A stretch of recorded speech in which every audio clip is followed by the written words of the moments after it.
The word himbo might have gained popularity in recent years, but nobody embodied it better than Johnny Bravo, the blond-haired womanizer who never had much luck with women. The man was all muscle but lacked any real substance in his head. This dim-witted hunk ruled Cartoon Network from 1997 to 2004, talking in his iconic Elvis Presley-esque voice that was put to ill use, as he could never woo any woman. The story behind Johnny Bravo is far more interesting than the show itself, let's be real. Nobody expects a character like Johnny to get an audience on a network that primarily caters to children. But he did. And what a charmed life he led.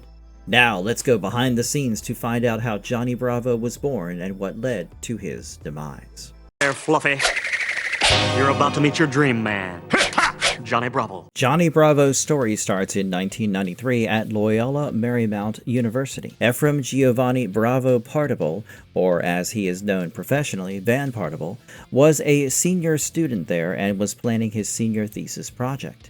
It was going to be called Mesa Blues, an animated short about an Elvis impersonator. Partible loved Elvis, and who wouldn't? But Partible's love came from a nostalgic place, as he told the Philippine Daily Inquirer in 2011. "I'm a huge fan of Elvis. We didn't have many records when I was growing up, but the first one my parents bought for us was an Elvis record. We'd go between listening to Elvis and Nora Honor. You can see the Elvis influence even in Johnny Bravo, but I am getting ahead of myself." Partible roped in his LMU roommate Christopher Keane Kelly, now an actor known for his work in Succession and The Blacklist, and recent LMU graduate Lee J. Bognar, a writer, producer, and director who has worked on Sue Me, Sister Act, and The Expatriate Act, to help him rewrite the story, voice act, and animate some of the cells. Bognar's involvement was invaluable to Partible, as Bognar already had experience working on feature films by then. Just before the public screening of the film, where a packed audience would watch it and Partible would be graded, Partible accidentally destroyed the film's soundtrack. Partible probably panicked, but Bognar stepped in and assembled musicians and actors to perform the soundtrack live. The packed LMU audience probably was not expecting a live Foley session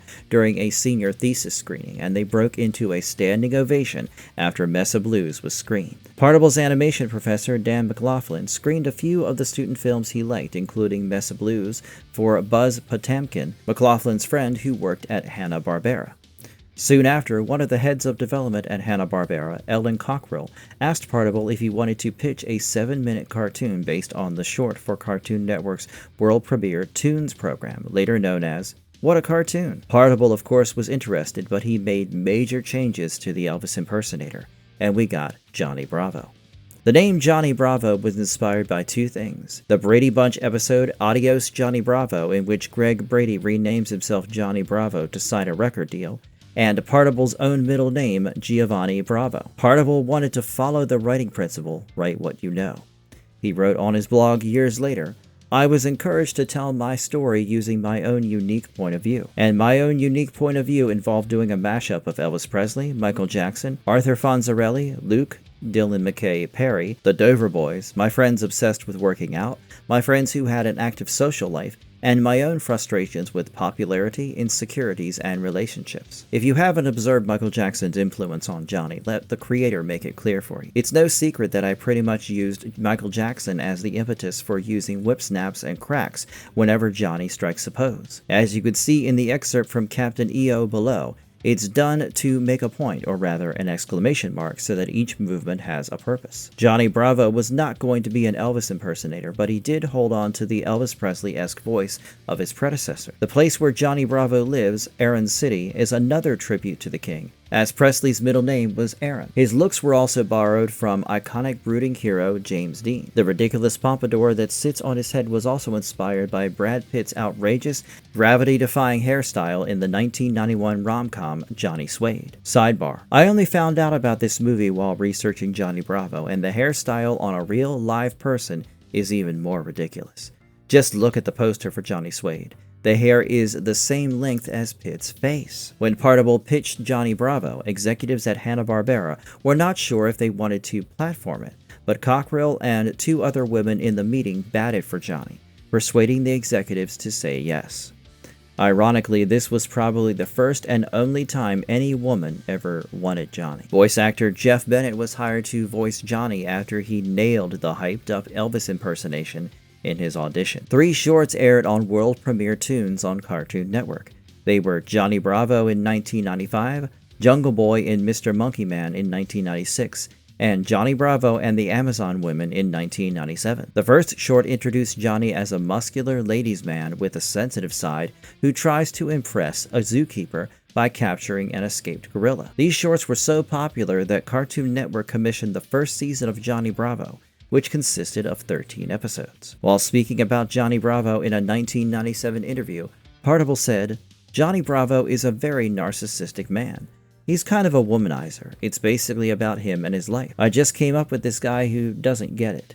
He's kind of sleazy, but he has a good heart and he listens to his mom." That was the simple idea behind Johnny. Hanna-Barbera wanted the show to be reminiscent of its old cartoons, and toward this end, Joseph Barbera himself got involved in the project as a creative consultant for the first season. He also took on the role of Partible's mentor, answering all his questions, sitting in on the creative sessions, and helping him develop storylines and gags for the show. In the same 1997 interview, Partible revealed the #1 problem he had with the series. The hardest challenge with making this series was finding people who can write funny. But Partible got through this difficult obstacle, and before he knew it, he had a show that made him laugh in every episode. If you watch the first season of Johnny Bravo, you will see similarities in the characters, background design, and structure as well. The show followed a pretty consistent storyline in which Johnny tried to get ladies to go on dates with him, but they would shoot him down and more often than not beat him up because of his boorish behavior. Alternatively, he would have some surreal encounter with a talking animal or an interesting character who did not like Johnny, and cue the shenanigans. Partible reserved the show's middle segment for parodies reminiscent of the new Scooby-Doo movies,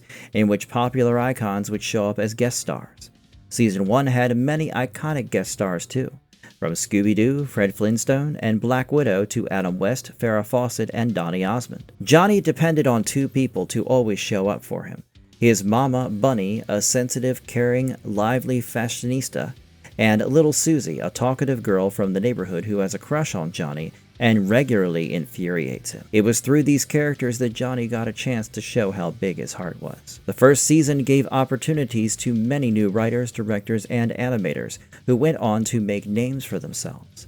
Seth MacFarlane, the creator of Family Guy and The Orville, worked on the show, along with Butch Hartman, who went on to create Danny Phantom and The Fairly Odd Parents. Remembering the time he worked on Johnny Bravo, MacFarlane told the Paley Center for Media in 2013, "It was one of the few shows at the time at Hanna-Barbera that you could make the argument was, to some extent, writer-driven, or at least split down the middle more so than, Dexter's Lab and Cow and Chicken, were very much animation-driven while writing was secondary. Writing scripts there would be the only formal training he got before he entered the world of network television." John McIntyre, who was the animation director of many episodes of Rocko's Modern Life, The Powerpuff Girls, and Dexter's Laboratory, and Steve Marmol, who wrote for Danny Phantom, Family Guy, and The Adventures of Jimmy Neutron, Boy Genius, were also part of the crew. The show was a clear success, and while talking to the Philippine Daily Inquirer, Partible guessed the reason for the character's popularity. "People know this character because they have uncles, cousins, friends who act like Johnny Bravo," adding, "It's fun to watch, even though he's kind of a narcissist." There were a lot of innuendos and risque jokes in the show, but Partible was not concerned with censorship. On the Johnny Bravo DVD, Partible claimed, "No one was really watching Cartoon Network. As far as content, they were pretty lenient. In a whole lineup of kid-friendly cartoons made specifically for children with no toe-stepping out of line, Johnny stood out. The adult themes were discreet, but just noticeable enough that parents watching the show understood them, and the show's pop culture involvement also pulled in some adult viewers. The rounded characters and pastel shades were a delight to the eyes, and the style of writing established its own rhythm. Despite its success, the first season was not without its drawbacks. Episodes sometimes seemed rushed, and there were so many characters and guest stars that it left very little time for the audience to become familiar with the characters or see any real character development. Trouble began to brew right after the first season. Time Warner had merged with Turner Broadcasting, and the resulting changes affected the studio's cartoons. Van Partible and much of the creative team were fired. The reason Partible was given was that he did not have the managerial skills to handle a multi-million-dollar production. Partible remembered the firing in an article he wrote for LMU magazine titled "In and Out of Tune." He wrote, "I can only compare it to being forced to give up your baby for adoption. and watching it go to parents who were making choices you didn't agree with. It was a desperate blow for Partible, who was forced to take a front desk job at a Marriott.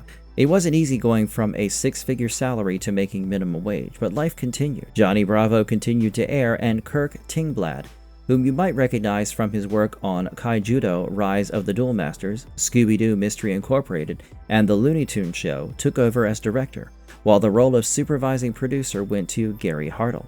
Tingblad and Hartle made a lot of changes to the show. Characters were redesigned and the tone and humor changed. The colors were no longer soft and pastel. They were now sharp and attention-grabbing. Talking animals were reduced considerably in number, and 2 new characters entered the regular cast: Carl the Super Geek and Pops, the local diner owner, whose diner would be the setting for many episodes. McFarlane remembered this change, and while talking to Game Rant in 2022, he remarked, "They fired us all and got some new guys."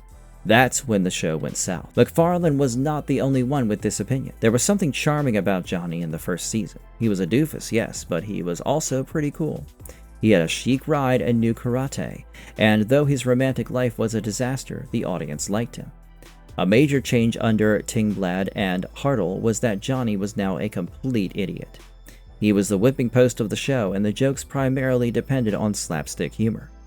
Guest stars were used more conservatively, and Johnny became an openly self-serving narcissist, even more so than he was under Partible. The plots were shaky too, and the main reason for that could be that segments of the show were written from outlines. The writers, producers, storyboard artists, and director would sit around beating out all the jokes while the artists sketched on post-it notes. Though in hindsight, this was arguably a terrible move. Under Tingblad's direction, the show welcomed more viewers. While the colors were not what Hanna-Barbera had been hoping for in the beginning, they seemed to complement Johnny's personality. So Cartoon Network had no problem approving a 3rd season. It was during this season that the holes in Tingblad's direction began to show. It turned out that the changes Tingblad made were not sustainable after all. The production's evolving animation techniques became increasingly noticeable by Season 3. The vibrant colors could sometimes appear flatter, and the animation became more limited. The lack of originality in the scripts also began to show, and Johnny somehow grew even more stupid. A guy who could easily drive a car in the first season was now driving a tricycle because he was supposedly too stupid to handle a car. It didn't make sense for the character either. From Johnny's style, you can tell he was a greaser, and what greaser throwback is incapable of handling a car?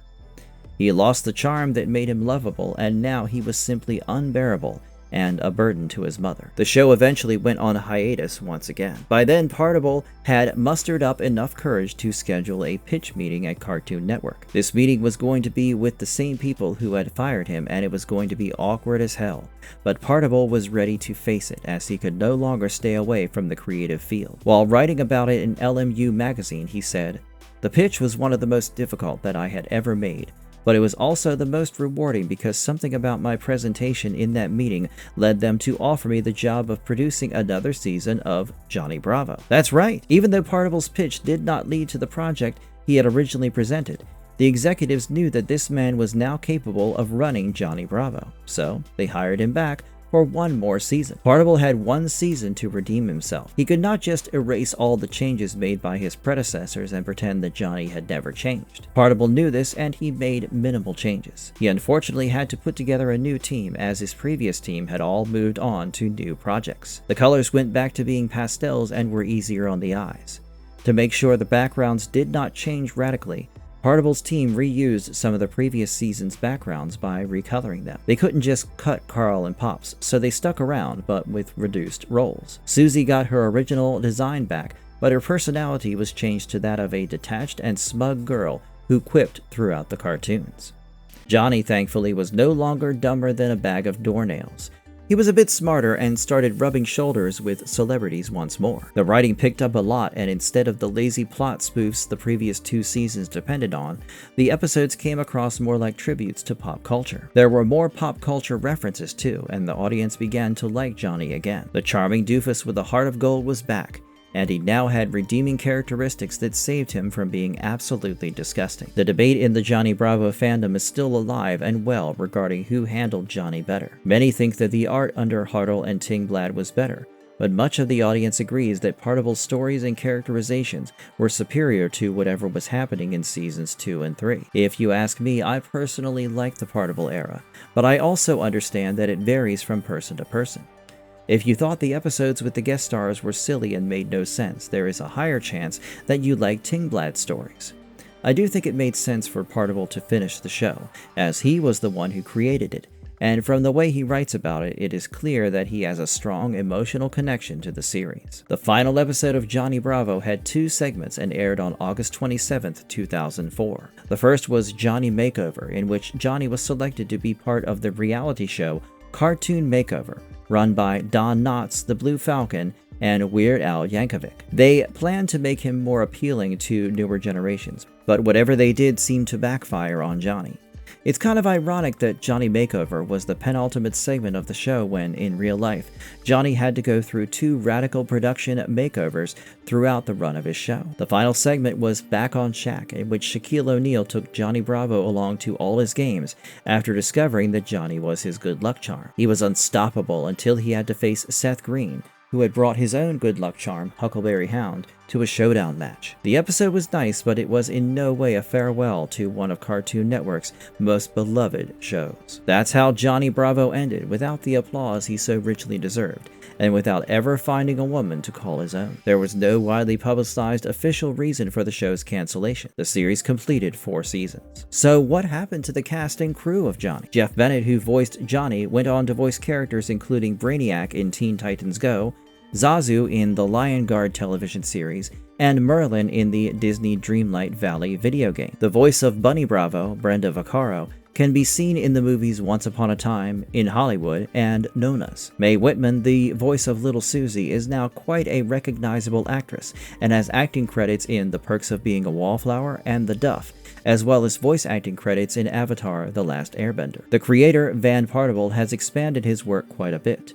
He was an executive producer at Cartoon Network Asia from 2007 to 2012, and he teaches animation workshops at his alma mater, Loyola Marymount University. He has also directed episodes of the Amazon series Pete the Cat.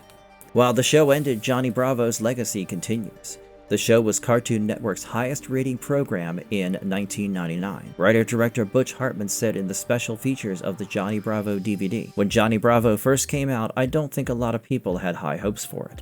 And I think it was really cool that it proved exactly what kind of character he was. No one really thought it was going to go anywhere. Not only has it gone somewhere, it's actually still around. It's very iconic now, 15, 16 years later. The enduring charm of Johnny is a mystery even to those involved in his creation." Is that the end of Johnny then? Can we expect to see him in anything else? Well, the answer is a definite yes. In 2009, an 11-minute television short called Johnny Goes to Bollywood was released for an Indian audience. It was created by Partible with famous House of Animation in Mumbai. The following year, Partible worked on a 78-minute English-language special with the same title, which was released in 2011. The film contains the usual charm of Johnny and a bonkers plot that follows Johnny as he gets caught in the middle of a murder plot to kill his rival and Indian equivalent, Jiggy, a Bollywood superstar. If you have not checked that out, go do it now. If you like reading comics, go get the Cartoon Network starring series by DC Comics, published from 1999 to 2001. Johnny was also a regular character in DC Comics' Cartoons anthology comic, which ran from 2001 to 2004, and Cartoon Network Block Party, which ran from 2004 to 2009. There's also IDW Publishing's super secret Crisis War, Johnny Bravo, a one-shot issue in which Johnny faces a robot sent by the evil demon Aku, and manages to infuriate the emotionless creature as well. They are not exactly canon, but they are entertaining and nostalgic all the time. Gamers can also play the Nintendo DS and PlayStation 2 game Johnny Bravo in the Hukka Mega Mighty Ultra Extreme Date-O-Rama. In 2002, there was news that Warner Bros. Was going to produce a live-action Johnny Bravo feature film, and had already acquired the rights to do it. It was being developed as a potential starring vehicle for Dwayne "The Rock" Johnson, but since then there has been no substantial news about the project. After seeing the ridiculous wig on Johnson in the live-action Moana, I am going to say that this was good news. But that does not mean that the Johnny Bravo fanboy in me is not longing for a live-action flick. A Johnny Bravo film would be an awesome nostalgic kick in the world that is hell-bent on destroying everything we held close in our childhood. The live-action Powerpuff Girls pilot was not picked up, was sent back for redevelopment, and the project was ultimately scrapped before it aired. A live-action adaptation is going to be a hit or miss, and I would rather be left without any Johnny content than watch a really bad live-action adaptation. Interest in the character has also died down in recent years, so I would not get my hopes up for a film. While I go rewatch all 4 seasons of Johnny Bravo, let me know what you think the future of the franchise is. Should we expect a film? Is it a lost cause? Sound off in the comments.